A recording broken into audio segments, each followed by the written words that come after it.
In football, I think there's a lot of things that get overrated or over-relied upon. I think one of those things is XG. For those who don't know, XG stands for expected goals.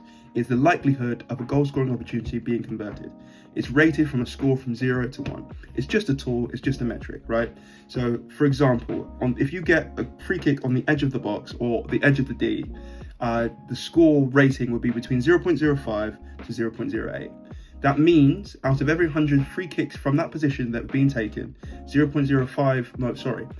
of them to 8 of them will be scored. Something with a higher XG would be like a penalty. Most of the time, it will be rated between 0.76 and 0.79. That means 76 or 79 out of 100 taken by the average football player will be converted. For me personally, I think this rating or this score should only be used as a metric to show how good an opportunity is. So for example, Erling Haaland, one of the best strikers that we've seen in the last decade, maybe last 20 years. He is known to be a very, very, very good finisher. So over the past 3 seasons, he scored 69, believe he scored 69 goals, and his XG is 69.36, which shows that he consistently matches his XG, which means his expected goals, how many goals he's expected to score matches what he actually scores. In the same way with a lot of other strikers, I think Heung-min Son is an example of someone that overperforms his XG, which means that he scores more than he's expected to, which shows how great of a finisher he is. A player that shows the adverse of this would be Darwin Núñez.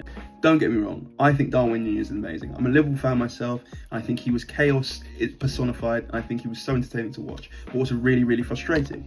So for his numbers, over the 3 seasons that he was here, he scored 25 goals. From those 25 goals, his expected goals was 33.79, which shows that he should have scored almost 9 more goals than he actually did.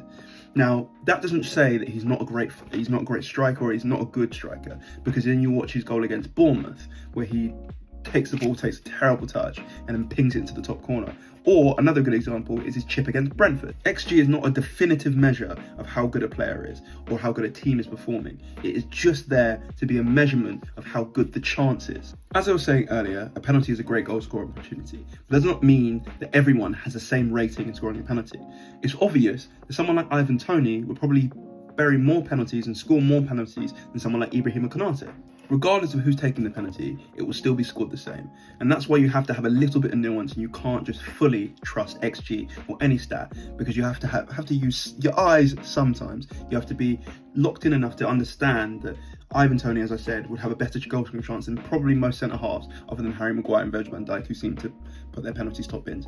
But for most centre-halves, Ivan Toney's going to have a better goal scoring opportunity than they are taking a penalty, because he'll deal with the pressure better, because he's taken more and he's more experienced in doing so.